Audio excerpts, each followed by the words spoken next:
제가 배워서 사용하는 기도 방법들 중에 예수의 기도라는 기도가 있습니다. 제가 알기로 제가 라틴어는 거의 못하지만 라틴어로 하면 퀴리에 엘리에손 이렇게 간단한 기도이고, 우리나라에서 영성을 전공한 분들이 번역은 이렇게 했어요. 하나님의 아들 주 예수 그리스도시여 나를 불쌍히 여기소서. 예수의 기도는 하나님의 아들 주 예수 그리스도시여 나를 불쌍히 여기소서라는 기도를 계속 반복해서, 주문이 아니고 계속 반복해서 드리는 기도입니다. 이 기도가 어떻게 시작됐을까? 아마 이러지 않았을까요? 교회 초기에 사막에서 수도하는 그 영성 수련자들도 많이 있었잖아요. 근데 여러분, 도가 깊어지면 단순해집니다. 저도 아마 말씀이 더 깊어지면 말씀도 더 단순해질 거예요. 아직 좀 복잡한 것 같은데, 그래서 기도가 단순해지고 농축이 되다 보니까 딱 이 한 문장으로 농축이 된 거예요. 하나님의 아들 주 예수 그리스도시여 나를 불쌍히 여기소서.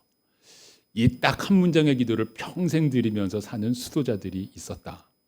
이것은 지금은 동방정교회도 정상적인 이게 교회죠. 우리나라에도 그리스정교회 뭐 이렇게 들어와 있습니다. 동방정교회를 통해서 전달된 이러한 기도입니다. 저는 이 기도를 매일 드리진 않고요. 저와 함께 소그룹 양육을 받으신 분들은 이 기도를 함께 드린 적이 있었어요. 기억도 하실 텐데, 저는 개인적으로 기도가 잘 안 될 때, 집중이 안 될 때, 마음이 막힐 때, 그럴 때 이 기도를 좀 반복하게 드리는 그런 방법으로도 사용을 해요. 하나님의 아들 주 예수 그리스도시여 나를 불쌍히 여기소서. 하나님의 아들 주 예수 그리스도시여 나를 불쌍히 여기소서. 반복하다 보면 자연스럽게 거기에 이렇게 추가하게 되더라고요. 하나님의 아들 주 예수 그리스도시여 이렇게 걱정 많은 나를 불쌍히 여기소서. 이렇게 안달복달하는 나를 불쌍히 여기소서. 이렇게 여전히 겁 많은 나를 불쌍히 여기소서. 이렇게도 여전히 이기적인 나를 불쌍히 여기소서. 이렇게 분노하고 있는 나를 불쌍히 여기소서. 이렇게 기도하다가 보면 이제 제가 기도하고 싶은 내용으로 이렇게 쭉 들어가는 그런 경험도 합니다.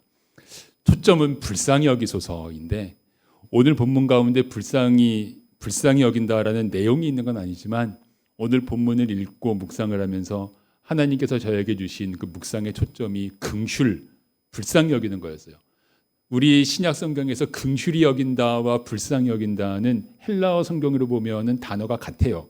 그래서 긍휼히 여긴다, 불쌍히 여긴다, 이것은 그냥 같은 단어로 보면 되는데, 긍휼, 불쌍히 여기는 것, 이것에 대해서는 조금 오늘 말씀을 진행하면서 같이 나누겠습니다. 자, 예수님께서 못 박히시게 되는 새벽입니다. 새벽에 대제사장의 집 뜰에는 대제사장이 있었고, 붙잡혀온 예수님이 있고, 예수님을 붙잡아온 사람들이 있고, 베드로가 있고, 그 뜰에 있었죠. 그래서 우리 지난주에 베드로에 대해서 같이 나누면서 같은 뜰에 있어서 사람들 사이로 탁 틈이 생길 때 예수님과 눈이 마주칠 수 있을 정도의 가까운 거리에 베드로가 있었다. 이런 것도 보았습니다. 여기에서 이 두 가지 사건이 동시에 일어났다고 보여요. 마태, 마가와 누가가 기록 순서가 서로 다른데, 하나의 사건은 베드로가 예수님을 부인한 사건이고요. 또 하나의 사건은 사람들이 예수님을 희롱하고 때린 사건입니다. 아마 두 사건이 거의 동시에 일어났다고 생각하면 제 마음이 더 먹먹해지는 게 있어요. 이 같은 마당이잖아요. 같은 마당에서 저쪽에서 예수님을 때리고 욕하고 막 이러고 있어요. 이쪽에서는 베드로가 예수님을 부인하고 있어요.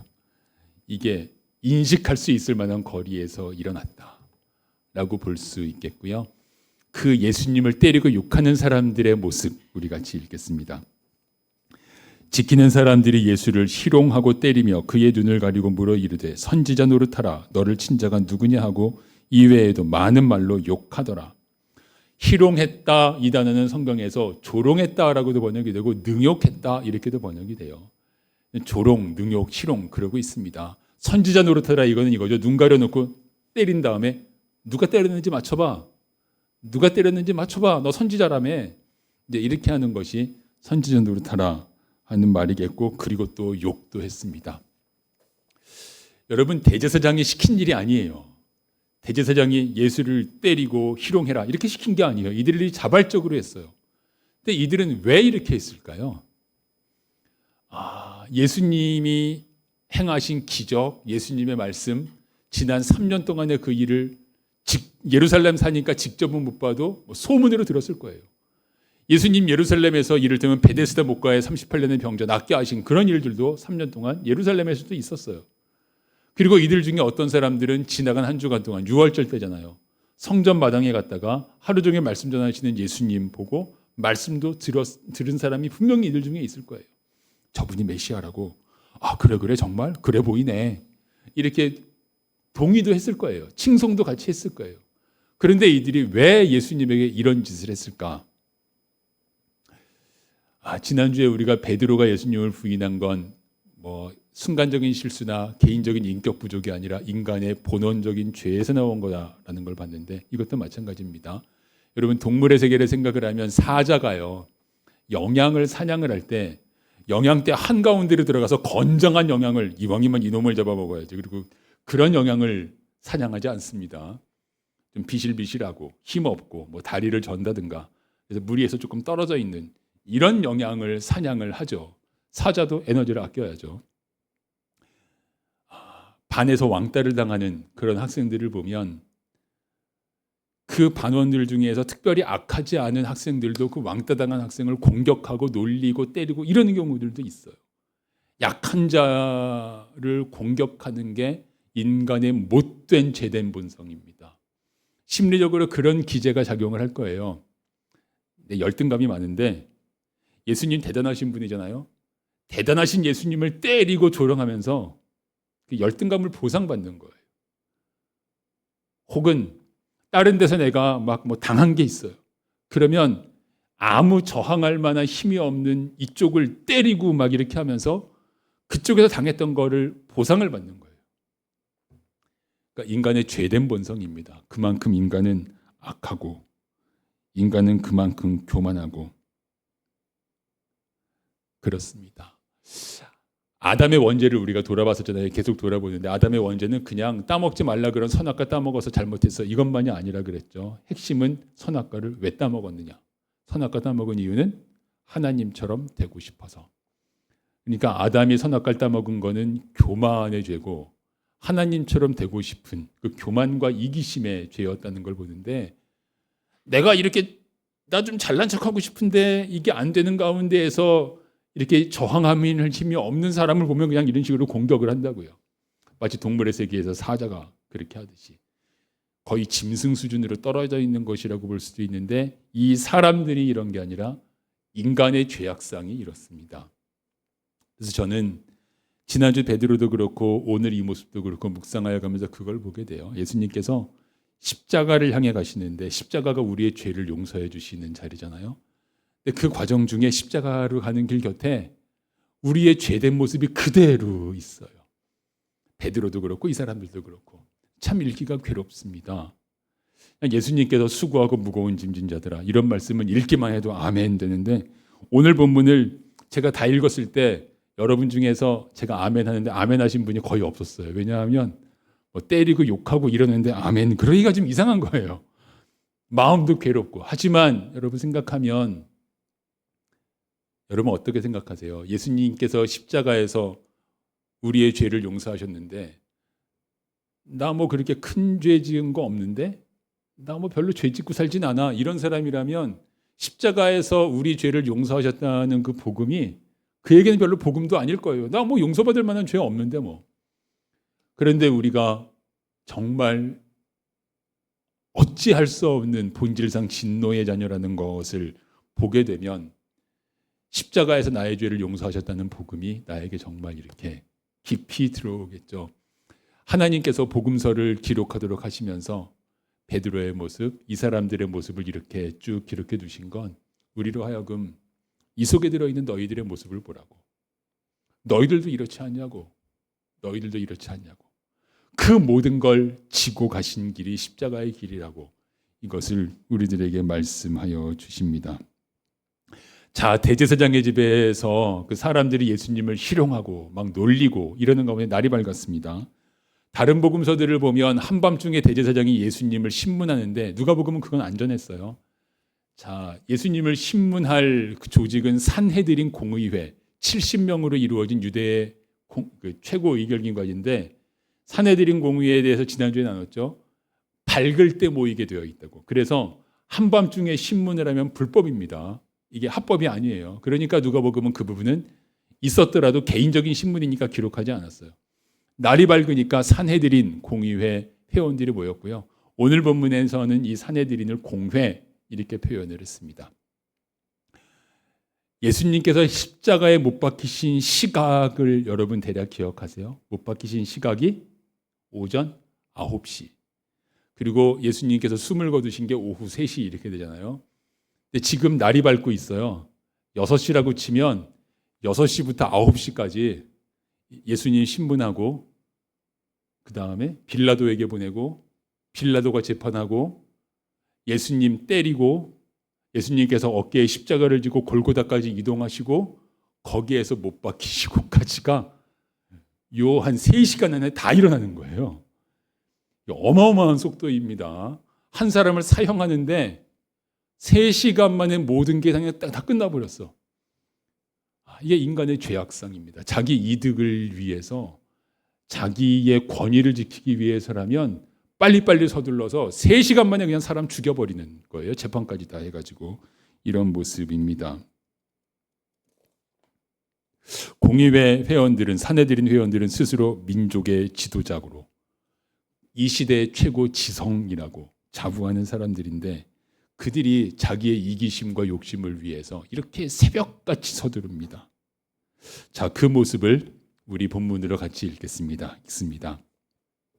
날이 새매 백성의 장로들 곧 대제사장들과 서기관들이 모여서 예수를 그 공회로 끌어들여 이르되 내가 그리스도이거든 우리에게 말하라. 본문을 읽다 보면 조금 갸우뚱해지죠. 장로가 대제사장과 서기관을 포함하는가 이렇게 보이는데 여기서 장로들이라고 된 부분에 헬라어로 보면 영어 프리스비테어리언하고 거의 비슷한 발음이긴 한데 이렇게 보면 되겠어요. 원로들의 회의 이렇게 해석하면 됩니다. 날이 새매 원로들의 회의 곧 대제사장들과 서기관들이 이런 의미가 되겠어요. 그들이 모였습니다. 그리고 예수님에게 묻습니다. 네가 메시아냐? 그리스도는 메시아의 그리스어 헬라어 번역이니까 이때 신문한 사람들이 그리스도라는 단어를 썼을 리는 없고 메시아라는 단어를 썼을 거예요. 그래서 좀 더 가깝게 다가오도록 묵상하려면 우리가 그렇게 해도 되죠. 네가 메시아 맞냐? 네가 메시아냐? 이게 궁금해서 묻는 질문이 아니죠. 꼬투리 잡으려고 묻는 질문입니다. 네가 메시아냐? 그에 대해서 예수님께서 대답하십니다.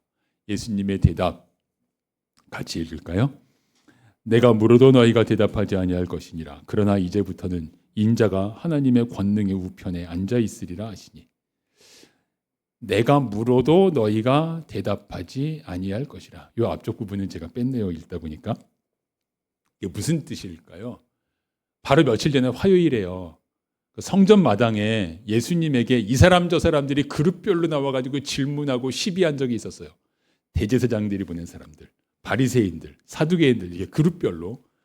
그때 예수님께서 그들의 질문을 받으시고 다시 질문을 하시면 그들은 침묵했어요. 묵묵부답. 왜냐하면 답을 알지만 그 답을 말하면 예수님이 진짜고 자기들이 잘못했다는 것을 드러내게 되니까 묵묵부답. 침묵했어요. 내가 물어도 너희가 대답하지 않을 거 아니냐. 그래서 이렇게 말씀을 하십니다. 여러분 어떠세요? 불리한 이야기가 나오면은 입국 다물거나 딴소리하거나 혹시 그런 적 없으십니까? 준영이가 끄덕끄덕했어요. 그런 적이 있죠. 아이를 키우다가 그런 적이 있는데요. 자기가 잘못했는데 막 얘기하다 보면 갑자기 딴소리예요. 저는 그 아이의 그거에도 넘어가서 그래? 그리고 딴소리를 막 빨려 들어간 적도 있어요. 근데 저도 그런 적이 있고 딴소리 한단 말이에요. 왜냐하면 내 잘못을 들키지 않으려고 침묵해버린단 말이에요. 거짓말이죠. 아무 말도 하지 않음으로써 거짓말을 하는 것입니다. 인간의 죄된 본성입니다. 베드로의 부인 희롱한 자들의 비열함, 거짓된 침묵 전부 다 예수님께서 십자가를 향해 가시는 그 길의 주변에 널려 있는 인간의 죄된 본성을 그대로 보여주고 있습니다. 인자가 하나님의 권능의 우편에 앉아 있으리라. 이 말씀은 시편 110편 1절 말씀인데 예수님께서 며칠 전에 이 말씀 하신 적이 있었어요. 그 며칠 전에 하셨던 하나님의 권능의 우편에 앉아 있으리라는 예수님께서 며칠 전에 하셨던 말씀, 이때 그 말씀을 같이 보겠습니다. 누가복음 20장에 있습니다. 읽을까요? 예수께서 그들에게 이르시되 사람들이 어찌하여 그리스도를 다윗의 자손이라 하느냐. 시편에 다윗이 친히 말하였으되 주께서 내 주께 이르시되 내가 내 원수를 내 발등상으로 삼을 때까지 내 우편에 앉았으라 하셨도다 하였느니라. 그런즉 다윗이 그리스도를 주라 칭하였으니 어찌 그의 자손이 되겠느냐 하시니라. 저희가 젊었을 때 이해하기 어려웠어요. 이게 무슨 뜻입니까? 예수님이 이제 자기가 그리스도인 것을, 메시아인 것을 감추지 않으십니다. 내가 메시아 맞는데 여러분이 생각하는 그런 메시아가 아니라고. 유대 백성들은 메시아는 다윗의 자손이라 이렇게 생각하고 있고, 육신적으로는 다윗의 피를 이어받은 게 육신적으로는 맞기는 맞지만 나는 다윗 이전부터 있었다고. 태초부터 있는 하나님의 아들이라고. 나는 그 말씀이죠.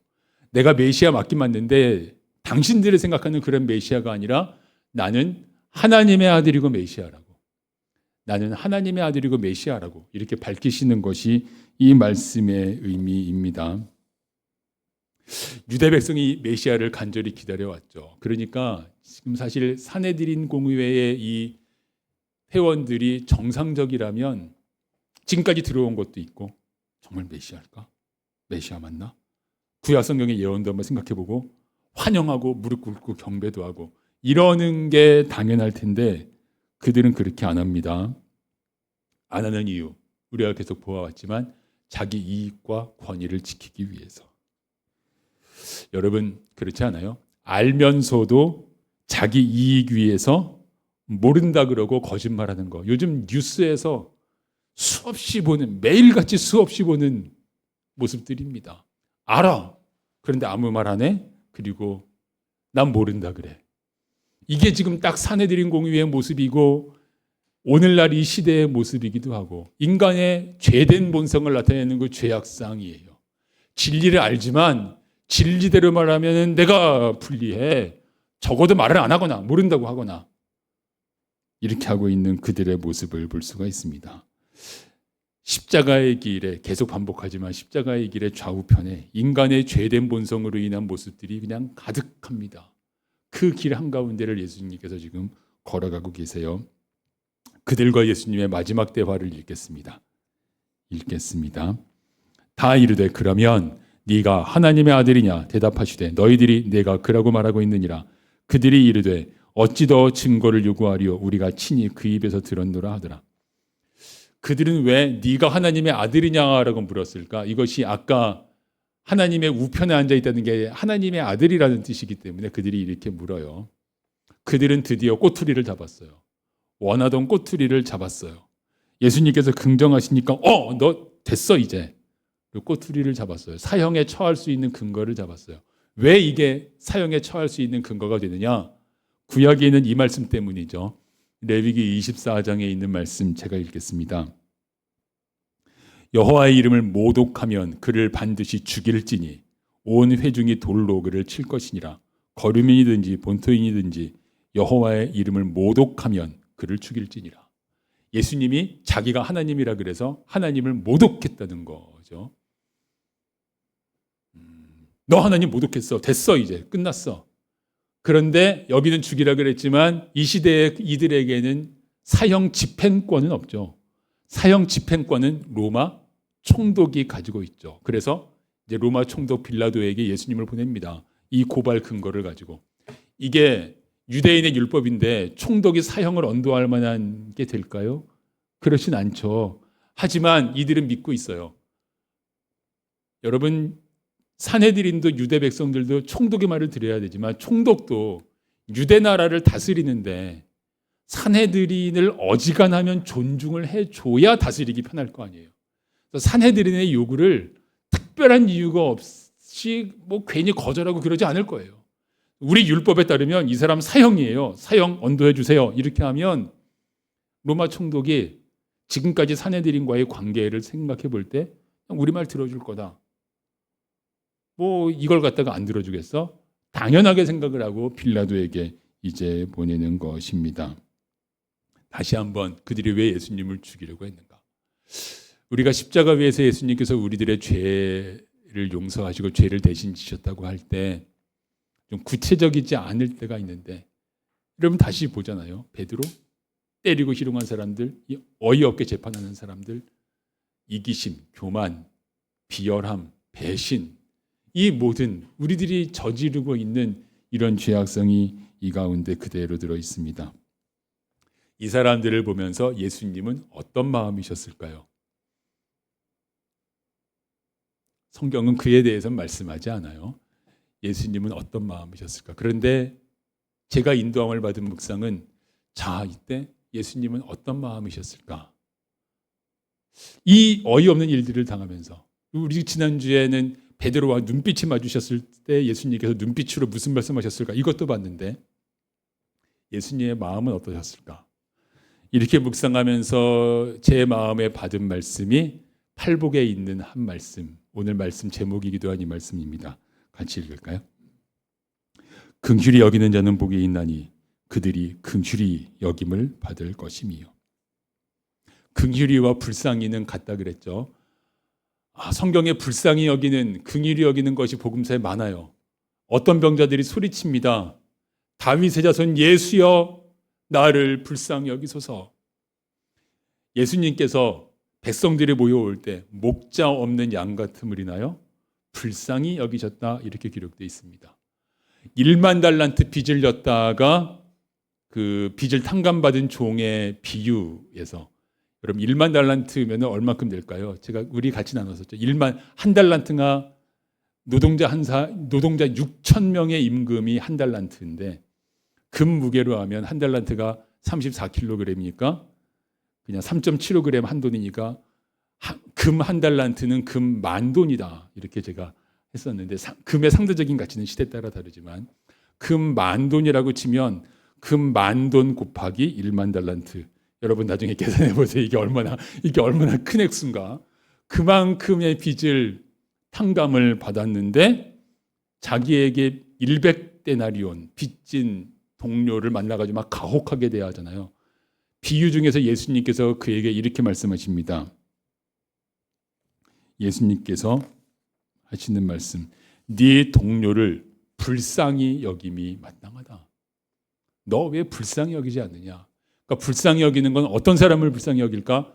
이 마태복음의 팔복에서는 어떤 사람을 불쌍히 여긴지는 말씀 안 하셨는데, 이렇게 복음서를 보면 병든 사람, 의지할 데가 없는 목자 없는 양 같은 사람, 또 자기 능력으로 감당할 수 없는 짐을 진 사람, 빚을 진 사람, 이런 사람들을 불쌍히 여기겠죠. 여러분들은 어떤 사람을 불쌍히 여기세요? 어떤 사람을 불쌍히 여길까? 제가 성경을 찾으면서요, 이런 사람을 불쌍히 여기라라고 한 구절을 찾았어요.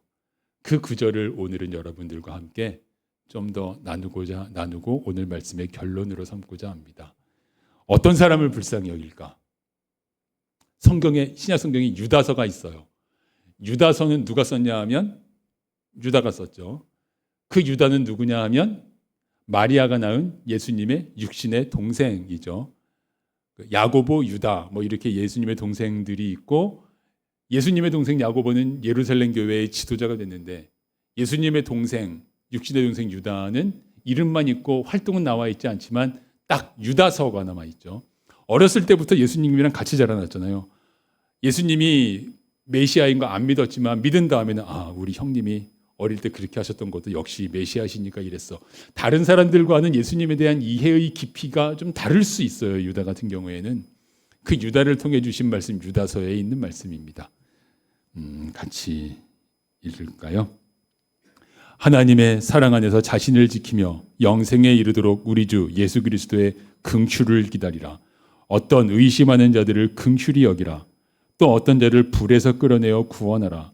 또 어떤 자를 그 육체로 더럽힌 옷가지로 미워하되 두려움으로 긍휼히 여기라. 긍휼에 대해서 두 가지를 말씀하셨어요. 그래서 저는 여기에서 그리스도인의 정의를, 딱 이것만이 정의는 아니지만 한 각도에서의 그리스도인의 정의를 이렇게 받았습니다. 그리스도인이란 이런 사람이다. 첫째, 긍휼을 기다리는 사람. 둘째, 긍휼히 여기는 사람. 그리스도인이란 이 말씀에 따르면 긍휼을 기다리고 긍휼히 여기는 사람입니다. 긍휼을 기다린다 그랬는데 여러분 여기서 착각하지 말아야 될 건 자기 연민이에요. 자기가 자기를 불쌍히 여기는 자기 연민은 인생에 도움 안 되잖아요. 뭐 그건 여러모로 우리가 알고 있는데 하나님께 나를 불쌍히 여겨달라고 기도하는 것인데 그렇게 기도하는 것인데 아까 제가 예수의 기도를 저 개인적으로 하는 것을 좀 나눴지만 기도하다 보면 내 상황을 불쌍히 여겨달라고는 기도 잘 안 하게 되던데요. 나의 악함, 나의 게으름, 또 나의 거짓 이런 걸 불쌍히 여겨달라고 기도하게 됩니다. 이런 걸 불쌍히 여겨주소서. 주님께서 불쌍히 여겨주셨어요. 성경에서 긍휼히 여긴다는 건 내가 불쌍히 여길게 이게 긍휼히 여기는 게 아닙니다.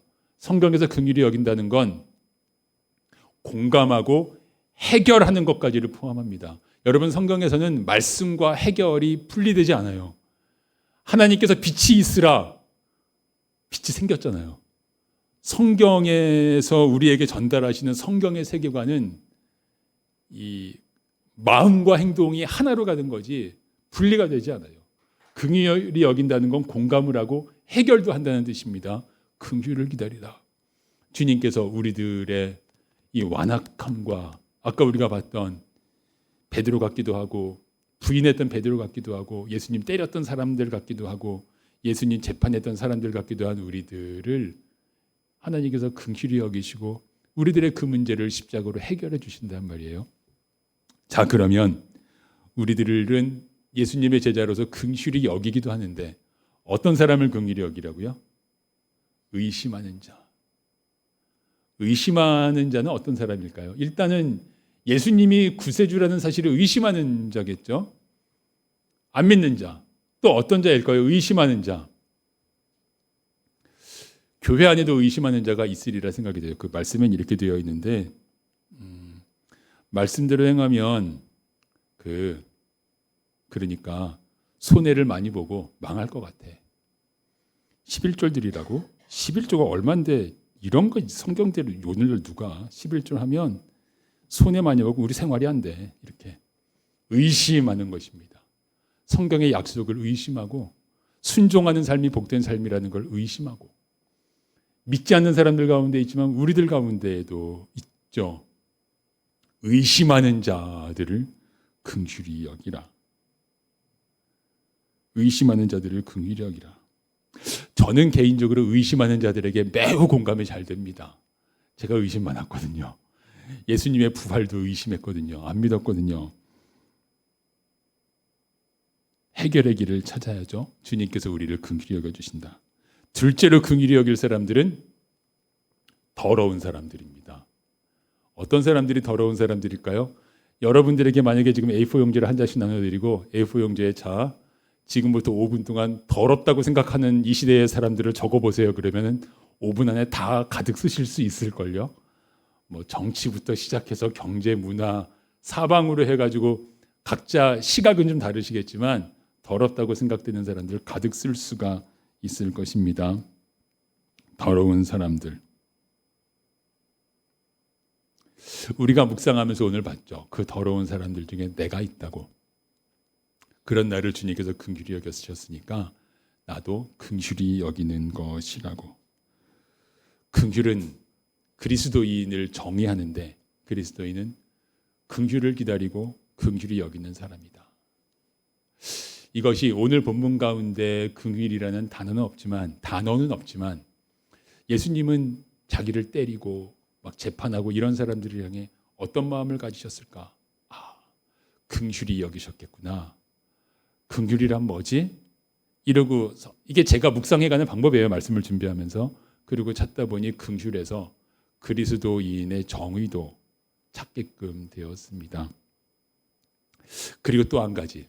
그러면 긍휼히 여기는 것은 무겁고 힘든 일이냐? 어떻게 그런 더러운 사람을 긍휼히 여겨? 이건 무겁고 힘든 일이냐? 그게 아니라 천국 백성의 비밀을 아는 축복의 비밀을 아는 길이죠. 그 비밀을 모르니까 긍휼히 여기지 않는 거지. 예수님께서 우리들에게 헌신해, 네 목숨까지 내놔야지 이렇게만 인도하시는 게 아니라 예수님께서 긍휼히 여기는 자가 복이 있다라고 말씀하시는 건 이 세상의 죄된 시각으로는 그게 긍휼이라는 천국의 비밀을, 진리의 그 비밀을 알아차리지 못하지만 긍휼히 여기는 게 비밀이라고 하는 사실을 알아차릴 수 있는 것이 긍휼이란 말이에요. 긍휼이라는 것은 그 비밀을 아는 거다. 사도 바울을 생각해 볼까요? 사도 바울은 행복했을까?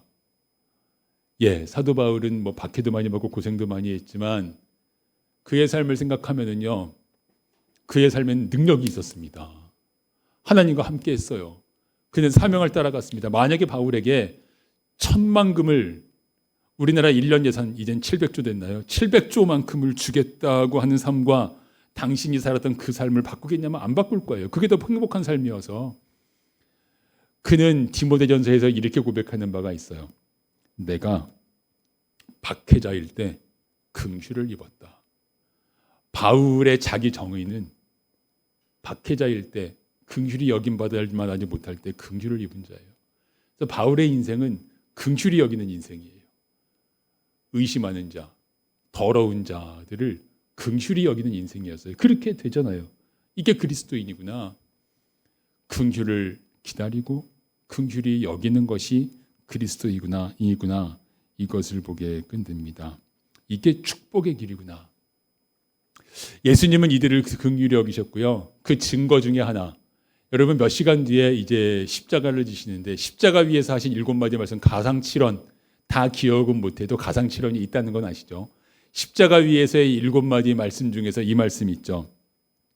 아버지, 저들을 용서해 주십시오. 자기들이 무슨 짓 하는지 알지 못합니다. 이게 긍휼히 여기시는 거잖아요. 그리고 우리들은 예수님의 제자로서 그 긍휼을 따라가는 사람들이고, 긍휼은 하늘나라 백성의 삶의 비밀이다. 그 비밀을 아는 것이다. 이것이 오늘 본문에서 저에게 주시는 은혜입니다. 여러분 다시 한번 영화를 보듯이 상황 속으로 들어가면 인간의 죄된 본성을 따라서 가장 가까운 제자가 부인하고 때리고 희롱하고 재판하고 이 한가운데 예수님이 걸어가세요. 그들을 모두 긍휼히 여기는 마음으로, 그렇구나, 나를 긍휼히 여기셨구나, 그럼 이번엔 나를 그 뒤쪽으로 내 자리로 옮겨서 내가 그 뒤를 따라간다는 건 긍휼을 기다리고 이것을 긍휼히 여기는 삶으로 나가는 것이로구나 하는 걸 알게 돼요. 그리고 나를 돌아보죠. 나 최근에 누구를 긍휼히 여겼을까요? 내 가족 말고 나는 의심하는 어떤 사람을 긍휼히 여겼을까요? 최근에 나는 더러운 어떤 사람을 최근에 긍휼히 여겼을까요? 이것은 우리들의 꿈입니다. 의심하는 자를 긍휼히 여기고 더러운 자를 긍휼히 여기라. 이게 우리들에게 주시는 꿈이고, 오늘 본문에서 이들을 긍휼히 여기셨을 주님을 바라보면서 우리에게 주시는, 저에게 주시는 말씀이었어요. 그래서 말씀을 이렇게 정리했습니다. 오늘 본문 한가운데 들어있는 관통하는 예수님의 뜻을 본다면 긍휼의 복을 놓치지 마라. 너의 의심과 더러움, 나도 의심하고 더러웠으니까 너의 의심과 더러움에 지금도 의심도 하고 지금도 더럽기도 한 너에게 임하는 그리스도의 긍휼을 기다리라. 그리고 너는 의심하고 더럽게 행하는 이들을 너도 긍휼히 여기라. 이게 천국의 비밀을 아는 것이고 우리들은 천국의 비밀을 아는 사람들이다 하는 말씀을 듣습니다. 기도하고 고민하고 시행착오도 하여가게 됩니다. 하지만 이 축복을 누리기를 사모합니다. 긍휼. 우리가 어쩌면 잊어버리고 사는 긍휼. 여러분, 우리가 지난주에요, 제가 요즘 한국교회 위기의 근원이 뭔가 이런 묵상을 좀 하는데 다른 내용을 좀 나눴지만 최근에 제가 함께 고민하고 이런 분들과 대화를 하면서 한국교회의 위기를 이런 각도에서 보는 분도 만났어요. 한국교회 위기의 원인은 먹고 사는 걸 위해서만 기도하고 있기 때문이다. 따지고 보면 다 먹고 사는 것들이야. 먹고 사는 걸 위해서 기도하지 말라는 게 아닙니다. 질병 위해서 기도해야 되고, 당연히 우리들의 경제적인 문제 기도해야 되고 다 기도하지만 딱 거기서 그치고 있다. 먹고 사는 것만 위해서 기도하고 있고 의심하는 자들과 더러운 자들을 긍휼히 여기는 이 꿈으로 나가지를 못하고 있다. 이게 우리들의 문제다. 이게 교회 위기의 원인이기도 하다라고 이렇게 받아들이게 됩니다. 이게 축복을 잃어버린 원인이다. 그러면 축복을 찾아야죠. 긍휼을 기다리라. 그리고 너는 긍휼히 여기라. 천국의 비밀을 아는 사람답게 우리의 삶이 긍휼로 가득하기를 소망합니다. 기도하겠습니다.